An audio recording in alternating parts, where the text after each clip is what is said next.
395페이지 취득식이 되겠습니다. 자, 여러분들 기억나세요? 과세 요건이라고 있거든요.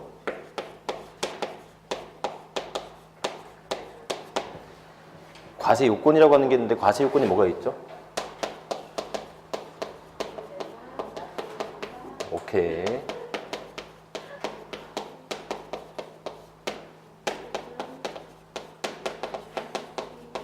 과세 표준, 세율, 그 다음에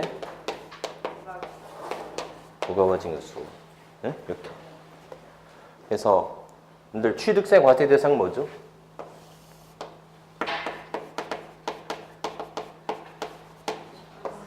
네? 열거된 자산을 취득할 때 낸 세금이었죠. 자, 열거된 자산의 종류가 뭐가 있어요?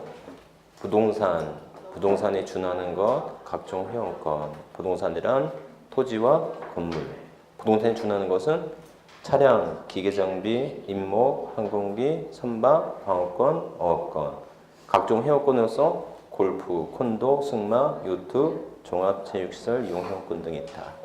자, 취득은 크게 무슨 취득이 있어요?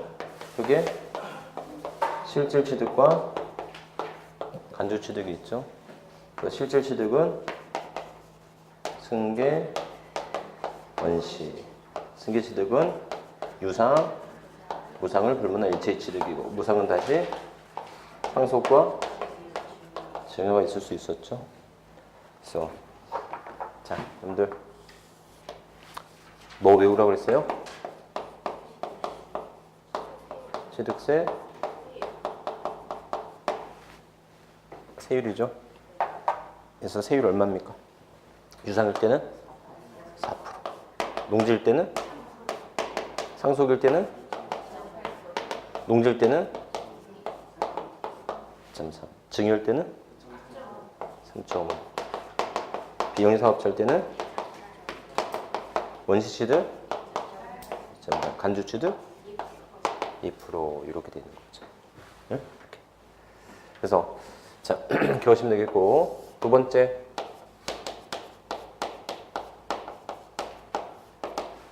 자, 취득세 납세 의무자거든요. 자, 이 취득세 납세 의무자는 크게 실질 취득에 대한 납세 의무자, 간주 취득에 대한 납세 의무자로 구분할 수 있거든요. 그래서 실질 취득에 대한 납세 의무자는 누가 진다? 사실상 취득자가 져야 되겠죠. 그래서 상속인이 져야 되는 경우가 있고요. 그 다음에 시설, 대여, 업자나 또는 그것이 외국인일 때는 수입업자가 져야 되는 경우가 있을 수 있고, 그 다음에 주택조합의 조합원이 져야 되는 경우 있었죠. 기억나시죠? 조합 아파트를 조합원이 취득하는 것과 일반 분양받는 것은 무엇의 차이라고 했죠? 네, 세율의 차이라고 했죠. 그래서 조합원이 처음부터 취득한 것을 볼 것이고, 그 다음에 집, 차주가 져야 되는 거 있을 수 있었죠. 간주 취득, 토지의 지목 변경과 종류 등일 때는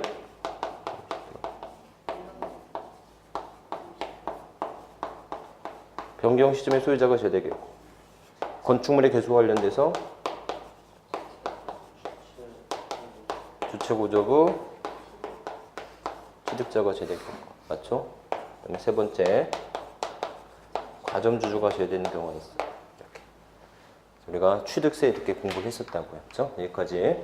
자, 그러면 근데 오늘은 뭘 공부해야 되냐면,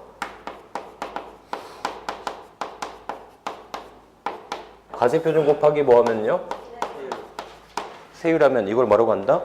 산출세액이라고 합니다. 과세표준 곱하기 세율하면 이걸 산출세액이라고 해요.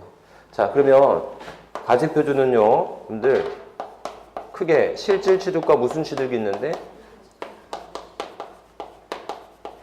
간주 취득이 있는데, 이런 실질 취득에 대한 과세표준은 어느 당시 가입을 하냐면 취득 당시 가입이거든요. 응? 이렇게. 자, 그러면 공부를 하려고 하는 게 뭐냐면 여러분들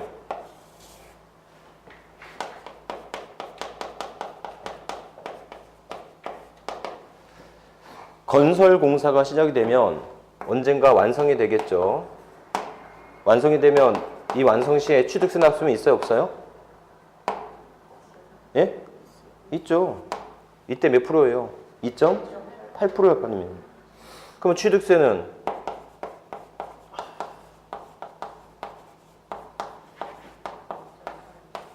(2.8%가) 될 건데 언젠가 뭐가 되겠어요? 저기 문제는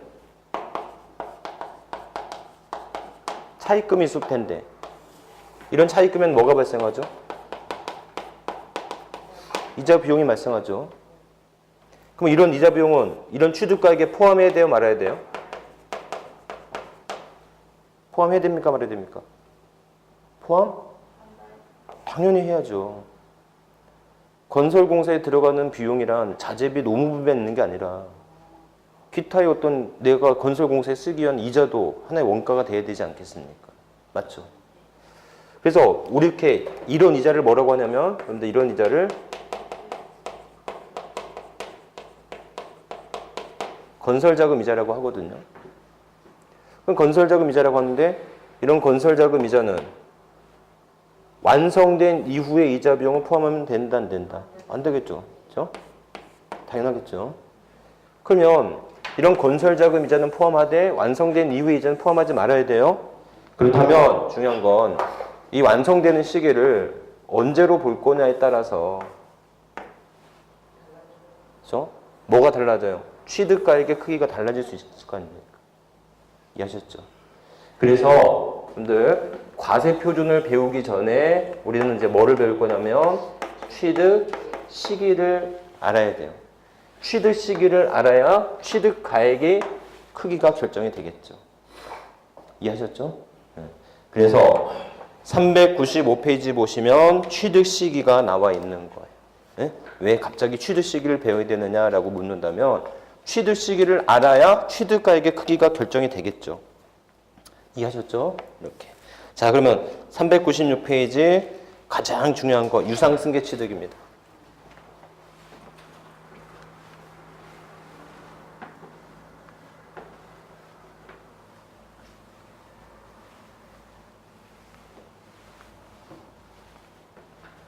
그래서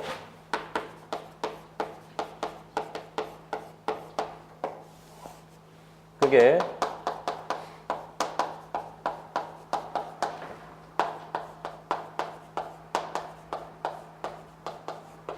실질 취득과 무슨 취득이 있어요? 간주 취득이 있어요. 그래서 실질 취득은 크게 승계, 원시지. 승계 취득은 유상과 무상으로 나눌 수 있는데 그래서 제일 중요한 게 유상승계 취득입니다. 이게 제일 중요해요. 자, 먼저 책 보면서 할게요. 그래서 페이지 396페이지 보시면 사실상의 잔금 지급일 기준이에요. 다음에 어느 하나에 해당하는 유상승계 취득의 경우에는 사실상 잔금 지급을 취득 시기로 한다. 그래서 여러분들 국, 수, 공, 판, 장이라고 씁니다. 국수, 공판장. 국수, 공판장. 공판장인데 무슨 공판장이요? 국수, 공판장. 국가 등록토 취득, 수입에 의한 취득, 공매에 의한 취득, 판결문에 의한 취득, 법인, 장부에 의한 취득이다.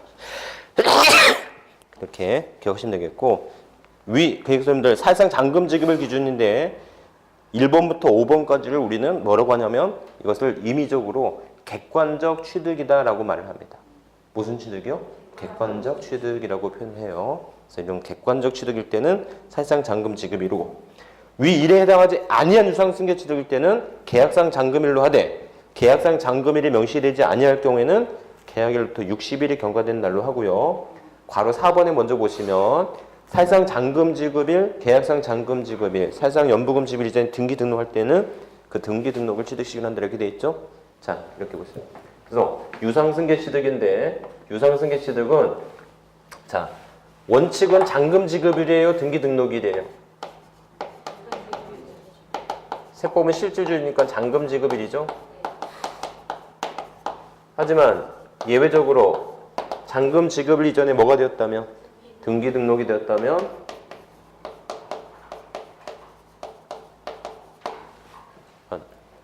잔금 지급일과 등기 등록일 중 무슨 날로 한다? 네, 빠른 날로 하는 거예요. 그럼 이때 잔금 지급일은 사실상의 잔금 지급일로 해야 돼요? 계약서상 잔금 지급일로 해야 돼요? 여기서 잔금 지급일은 사실상 잔금 지급입니까? 계약상 잔금 지급입니까? 원래는 사실상 잔금일로 해야 되는 게 맞아요. 네, 맞습니다. 그런데 말이죠. 평택에서도 요즘에 뭐 부동산 거래가 많진 않지만 부동산 거래가 한두 건 있는 것도 아닐 테고 그 다음에 중고 자동차 매매가 이루어지는 것도 한두 건도 아닐 텐데 그 모든 취득 시기를 사실상 잔금 지급일로 판단하기가 쉽지 않다는 겁니다. 아셨죠? 그래서 이게 잔금 지급일이 이게 객관적이라고 한다면 이때는 사실상으로 하는 거고 만약에 그 외의 취득 객관적이 아니다라고 한다면 이때는 계약서상으로 가는 거다라는 거. 아셨죠? 네? 이렇게. 자, 그런데 이게 보면 결국 이걸 보면요. 여러분들 이런 거예요. 어려울 것 같지만 그냥 단순하게 이분법으로 따지면 이렇게 된다는 거죠. 결국은 객관적 취득인지 그 외의 취득인지 나눠질 수 있는 거죠. 네? 객관적 취득은 어떻게 해야 돼요? 객관적 취득은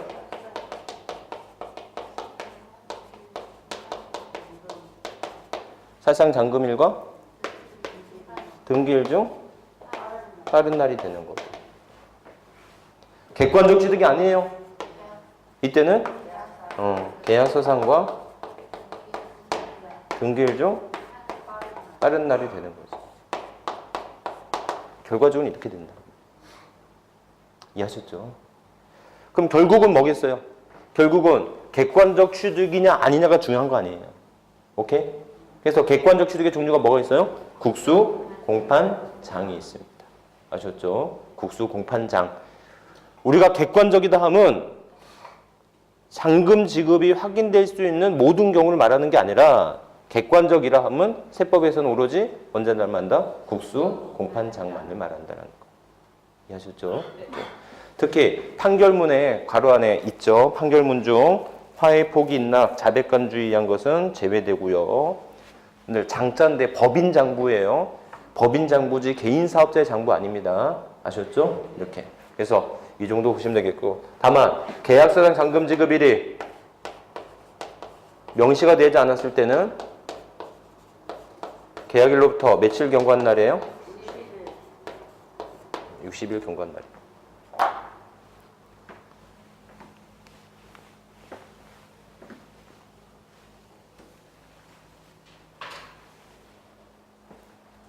아셨죠?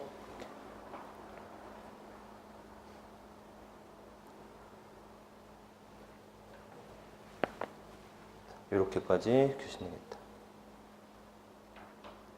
정리 한번 해볼게요. 자, 그러면 여러분들 자, 주의 한번 해보세요.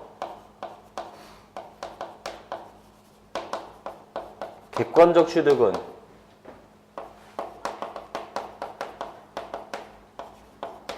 사실상 잔금일이 분명하므로 그 이전에 등기 시에도 사실상 잔금일을 취득 시기로 한다. 오예요, X예요? 예? 객관적 취득은 사실상 잔금일이 분명하므로 그 이전에 등기 등록한 경우에도 사실상 잔금 지급 취득 시기로 한다.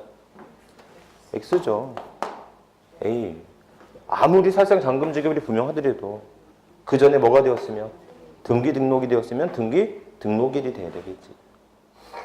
아셨죠? 주의되고. 두 번째, 계약일이 있고 잔금 지급이 명시되지 않았어요. 잔금 지급이 명시되지 않았어요. 자, 그런 상태에서 30일이 된 날 등기를 했습니다. 그럼 취득 시기는 등기 등록일로 한다. 오. 왜요? 원래는 명시되지 않았으면 60일이 되는 날이 잔금일로 의제가 돼야 되겠죠. 하지만 그 전에 뭐가 되었습니까? 등기 등록이 되었습니다. 네? 자, 문제. 계약서상 잔금 지급일이 명시되지 않을 경우에는 등기 등록일 취득 시기로 한다. X. 계약일로부터 60일이 경과된 날을 봐야 되겠지. 다만 이 경우에는 등기 등록이 먼저 됐기 때문에. 이해하겠죠? 그래서 여러분들 지금은 다른 것들을 볼 필요 없고요. 그냥 요것만 좀 기억하시면 돼요. 유상승계 취득. 오케이? 자, 연부 취득이라고 하는 거 있죠? 연부 취득. 다만 여러분들 추가적으로 연부라고 하는 게 뭐예요? 연부 취득은 할부죠, 할부. 할부인데 할부를 연지급하는 걸 연부라고 하는 겁니다. 아셨죠? 그러니까 이런 연부 취득도 분명히 유상이에요, 무상이에요? 유상이죠. 유상임에도 불구하고 잔금 지급일이 아니라 언제로 본다? 잔금 지급일이 아니라 사실상 연부금 지급을 하겠다. 다만 그 전에 뭐가 되었으면 등기 등록이 되었으면 등기 등록일을 하겠다라는 거예요. 오케이? 네, 이렇게. 아셨죠? 예수님들 이 유상승계 취득만 반드시 기억하면 돼요. 다른 거 필요 없고. 다른 것은 우리가 공부하면 될 건데, 그래서 여러분들 이 객관적 취득의 종류가 뭐가 있다고요? 국, 수, 공, 한, 장이 있었죠? 국은 뭐예요? 국가등록도 취득. 수, 수입에 의한 취득. 공, 공매에 의한 취득. 판, 판결문에 취득. 장, 법인, 장부에 의한 취득. 이렇게 기억하시면 되겠습니다. 아셨죠?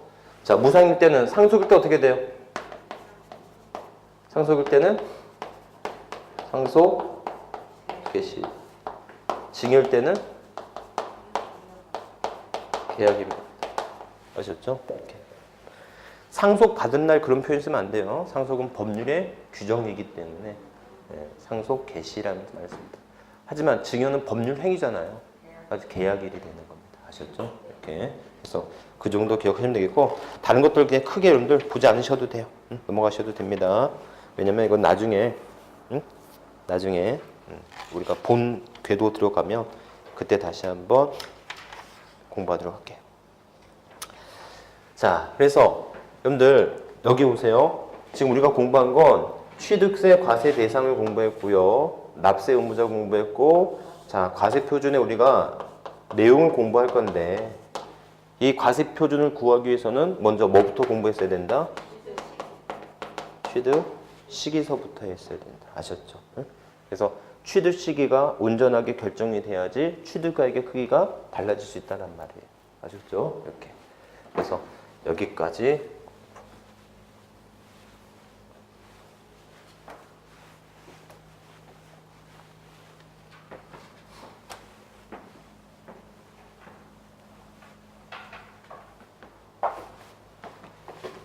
자, 보세요. 그 다음에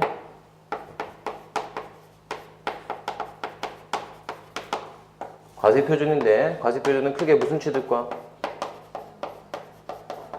실질 취득과 간주 취득이 있을 수 있죠. 그래서 실질 취득은 어느 당시 가입을 한다? 취득 당시 가입으로 해요. 간주 취득은 증가한 가입을 하면 돼요. 응? 자, 읽어볼게요. 페이지 398페이지 넘어갑니다. 과세 표준인데, 취득세 과세 표준은 취득세 과세 대상 물건의 취득 당시 경제 가치를 말하며 라는 겁니다. 그래서 취득에 따라 달라집니다. 그래서 원칙은 무슨가에? 신고가액. 예외적으로 시가 표준액. 여러분들 부동산 공시가격 알림이 그 사이트 한번 들어가 보셨어요? 네. 그래서 다시 한번 꼭 들어가 보세요. 시가 표준액. 여러분들 우리는 공시가격이 있는데 이런 공시가격을 국세에서 뭐라고 부르고 국세에서는 기준 시가라고 부르고 지방세에서는 시가 표준액이라고 부른다 이렇게 했었죠. 이렇게. 다만 여러분들 399페이지 보니까 특례적으로 무슨 가격이 있다? 사실상 취득 가격이 있다라고 했던 거 여기 한번 보세요. 여러분들 제가 이 예를 자꾸 드는데 제가 진짜 한 10년 넘었겠다. 최소 10년 이상 전인데 제가 친구한테 무쏘 자동차를 샀어요. 무쏘 중고로 취득했어요. 그래서 이게 개인 간 거래이다 보니까 제가 친구로부터 구입하다 보니까 제가 자동차 이전을 한번 해보려고 시청에 갔습니다. 이전하려고 한번 갔었어요. 이렇게. 자, 그랬더니 이전하려고 갔더니 뭐 하라고 하냐면 세금을 먼저 내고 그래요. 세금을 먼저 내고 와야지 이전이 가능하대요. 그래서 무쏘 자동차를 샀는데 제가 그 2층에 가서 이제 세금 신고하러 갔더니 신고서를 적도록 돼 있더라고요. 그래서 제가 그 실가가 얼마 주고 샀냐면 500 주고 샀거든요. 근데 제가 그 신고서에 적는欄에 제가 50만 원을 적어놨어요. 왜 하필이면 50만 원이야? 좀 이따 보면 알겠지만 취득세는 취득가액이 50만 원 이하면 취득세를 안 내도 되도록 돼 있거든요. 아셨죠? 제가 이제 알다 보니까 신고가액을 50만 원을 적어놨어요. 그랬더니 그 세무공무원이 신고서 쳐다보지도 않고 그 자동차에 대한 기준 금액이 지자체 자동차세 등을 부과하기 위한 기준량이 있겠죠. 그래서 시가 표준액이라고 하는 게 한 300 정도 적혀져 있었나 봐요. 무슨 말인가 하면 취득세는 그냥 취득가액에다가 우리가 외웠던 세율만 곱하면 이게 취득세가 나오겠거니 하는데 그게 아니라 취득 당시 가액이라고 하는 게 이렇게 세 가지 종류의 가액이 있을 수 있단 말이에요. 잘 이해하셨죠? 이렇게. 그러면 취득 당시 가액이라고 하는 건데 취득 당시 가액은 실질 거래 가액을 말하는 건지 신고 가액을 말하는 건지 아니면 시가 표준액을 말하는 건지 이 세 개 중에서 어느 금액으로 하는 거야? 라는 거예요. 오케이? 예. 그래서 이 취득 당시 가액은 원칙은 무슨 가액이 원칙이다? 예? 실가가 아닌 거야. 무슨 가액이 원칙이라? 신고 가액이 원칙인 거야. 요즘에는 그런 경우 많이 없지만 여러분들 옛날에 인사청문회 하면 고위공직자들 꼭 걸리는 게 뭐였냐면 다운계약서였거든요. 다운계약서가 무조건 걸릴 수밖에 없어. 이게. 네? 자, 그런데 다운계약서 걸렸는데 그거 인정해요. 그리고 그들이 하는 말이 뭐냐면 그때 당시에는 관행이었어요. 실제로 관행이었어요. 내가 실질 거래가액으로 신고를 하더라도 구청에서 안 받아줘요. 그냥 무조건 시가 표준액으로 다 취득세를 부과를 했었던 시절이 있었습니다. 아셨죠, 이게? 그래서 실질적으로 뭐가 되냐면 신고가액이 원칙이에요. 신고가액이 원칙이고 그래서 이 신고가액이 저 같은 놈이 많기 때문에 그러니까 하고 싶은 말이 뭐냐면 그들이 미안하다고 하면서도 실질적으로 세금 추징 같은 거 당하지 않죠. 왜? 원칙이 뭐니까? 신고가액이니까. 알겠죠? 실질 가액의 원칙이 아니에요. 신고가액이 원칙이에요. 아셨죠? 자, 예외적으로 무슨 가액을 한다? 저 같은 놈이 있다 보니까 시가 표준액을 하게 되죠. 뭐가 없거나 신고가 없거나 신고가액의 표시가 없거나 또는 신고가액이 시가 표준액에 미달하게 됐을 때.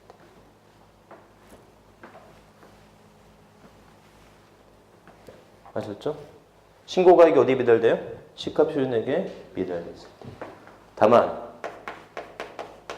특례적으로 반드시 사실상 가액을 해야 돼요. 여기서 반드시 사실상가액이라고 하는 것은 어디에 미달하더라도, 응? 어디에 미달하더라도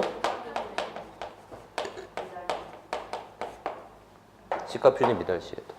오케이? 그걸 우리 뭐라고 한다? 객관적 취득이라고 한다는.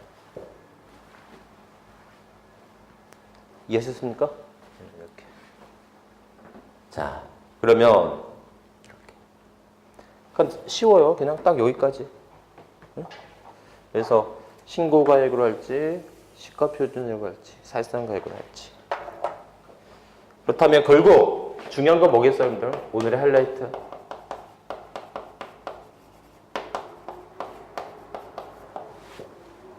객관적 취득이 뭔지가 중요하겠죠? 오늘의 하이라이트입니다. 거기 보시면 아까 객관적 취득이 뭐가 있었어요? 국, 수, 공, 판, 장이 있죠. 국수공 판장 있죠. 그 다음에 여러분들 동그라미 6번 보니까 뭐가 있습니까? 부동산 거래 신고하여 검증이 될 수 있죠.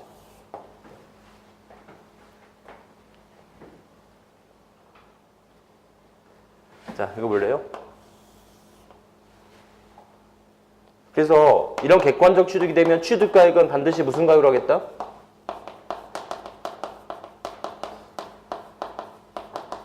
반드시 사실상가액으로 하겠다는 거죠. 반드시 사실상가액으로 하겠다는 것은 이 금액이 어디에 미달하더라도 시가표준액에 미달하더라도 반드시 무슨 가액으로 하겠다? 사실상가액으로 하겠다. 오케이? 자, 그럼 여러분들 보실래요? 부동산 거래 신고의 검증이 되겠다. 이게 뭐냐면 한번 보실래요?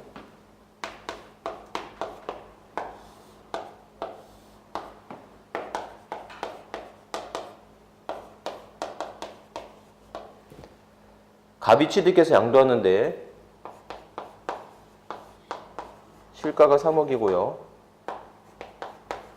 신고를 1억에 했습니다. 응? 오케이. 이래도 돼요, 안 돼요? 됐었단 말이죠. 뭐가 원칙이니까. 신고가액이 원칙이니까. 근데 이걸 양도를 합니다. 양도를 했어요? 얼마 양도했느냐? 봤더니 자,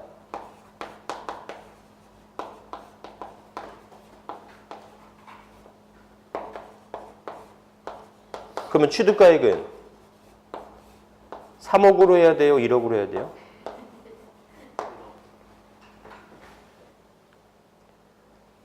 (1억이) 되면 4억의 양도차익이 발생하고 3억이 되면 2억의 양도차익이 발생하기 때문에 5억에 대응되는 취득가액은 3억으로 봐야 돼요? 1억으로 봐야 돼요? 갑이 나라면 3억이죠. 예? 갑이 너라면 1억이 돼야 되는 거죠. 예? 말이 안 되죠. 법대로 하자 말이에요. 법대로. 응? 나눠 하지 말고 법대로. 법대로 하면 얼마가 맞죠? 법대로 하면 3억이 되는 겁니다. 왜요? 취득세는 신고가액이 원칙인데 양도소득세는 실가가 원칙이야. 못 넣으면 법이 그래? 라고 하지만 지금까지 법이 그래 왔었어요. 그래서 지금은 좀 덜하지만 옛날엔 돈 있는 사람이 세금 없이 돈을 벌기가 더 좋았던 시절이 예전이었단 말이에요. 그래서 학자들이 요거를 맞춰라. 응? 돈 많이 벌고 안 벌고를 떠나서 제대로 된 세금이 부과돼야 되지 않겠느냐라는 거예요. 그래서 부동산 거래 신고 제도를 2006년 12월 31일부터 시작하기 시작한 거예요. 2006년서부터 부동산 거래 신고 제도가 시작됐지. 그래서 만약에 너가 신고를 1억으로 했으면 실가에 관계없이 이 금액을 뭘로 보겠다? 사실상 가액으로 보겠다라는 거예요. 그럼 사실상 가액이 돼버리면 이 금액이 취득가액이 되는 거겠지.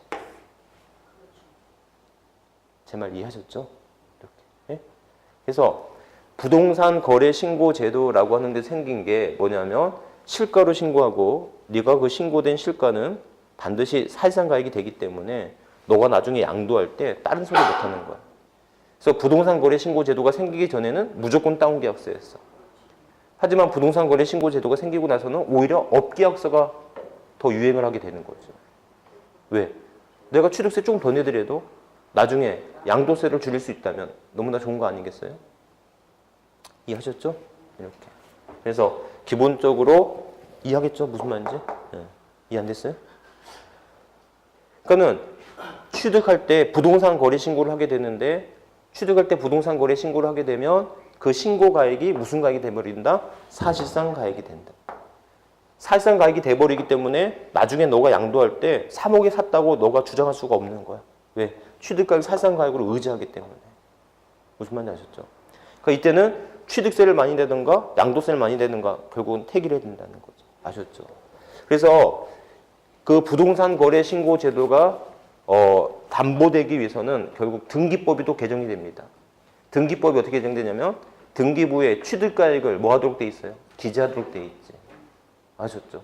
그러니까 부동산 거래 신고된 금액이 어디에? 등기부에 기재가 됨으로써 완전하게 이제 그것을 실가로 양도세를 계산하기 위한 하나의 담보된 제도다라는 거. 아셨죠? 이렇게. 자, 그렇대요. 객관적 취득의 종류가 뭐가 있어요? 객관적 취득의 종류는 국수, 공판, 장이 있고 부동산 거래 신고의 검증을 얻은 경우 있을 수 있었다 그랬죠? 근데 아까 이렇게 취득가액을 사실상 가액으로 하는 경우에는 취득가액 사실상 가액으로 하는 경우에는 취득 시기도 언제가 된다?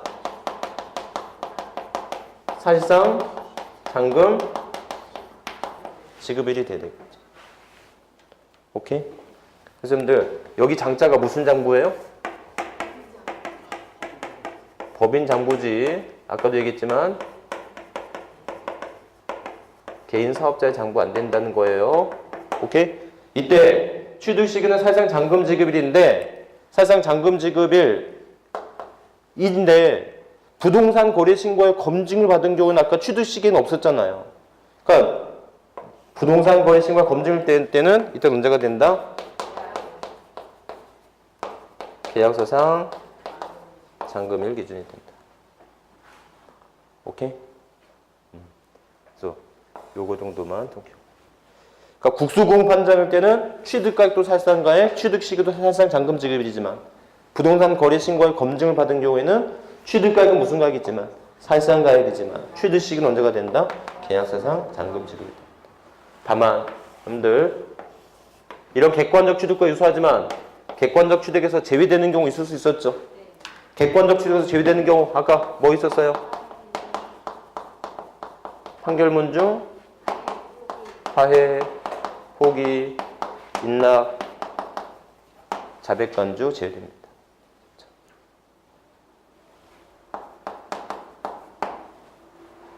자백간주 제외돼요. 두 번째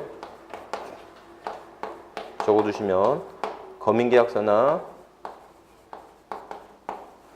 공정증서상에 들어요.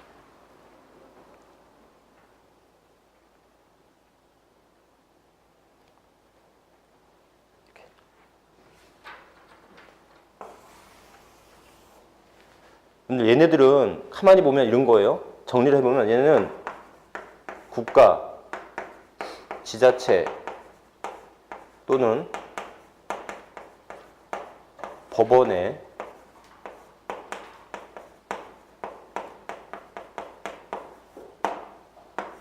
제출된 문서예요. 국가나 지자체 또는 법원에 뭐가 된 거다? 제출된 문서. 검인계약서, 공정증서. 이게 뭐냐면 다 이거 보세요. 화해조서야. 그리고 소송을 하게 되면 판사가 뭐 하라고 합니까? 먼저 안 가봤죠. 먼저 화해하라고 합니다. 화해. 어? 서로 그냥 합의하라. 합의가 안 되면 이제 판사가 그때 다시 뭐가 되는데 심리를 시작하게 되는 거죠. 그러면 서로 하게 되면 화해했다고 하는 문서를 판사에게 제출해야 될 거 아니에요. 그러면 판사가 너네 이렇게 합의했으면 내가 이거 인정해 줄게 라고 하는 거예요. 무슨 말인가 하면 화해조서는 서로의 계약의 내용을 법원에 제출한 것이지 판사가 그 금액을 객관적으로 결정한 게 아니란 말이죠. 법원이 결정한 게 아니라 본인의 어떤 계약에 의한 문서를 법원에 제출만 했을 뿐이야. 아셨죠? 그래서 이 화해 조서를 판사가 인정하면 판결문과 법적 효력은 동일하나 그 금액의 객관성은 인정할 수 없겠다라는 거예요. 무슨 말인지 알겠죠? 그래서 국가 등에 제출된 문서라고 해서 그것이 객관적이라고 인정되지는 않는 것이다라는 거. 이해하셨죠? 이렇게. 그래서 기본적으로 여러분들 취득세에서는 나오는 문제가 정해져 있어. 취득세 세율 나오고요. 그 다음에 객관적 취득 나옵니다. 아셨죠? 이 객관적 취득이 매우 중요하다라는 거. 이렇게 기억하시면 돼요. 자, 그래서 여기까지.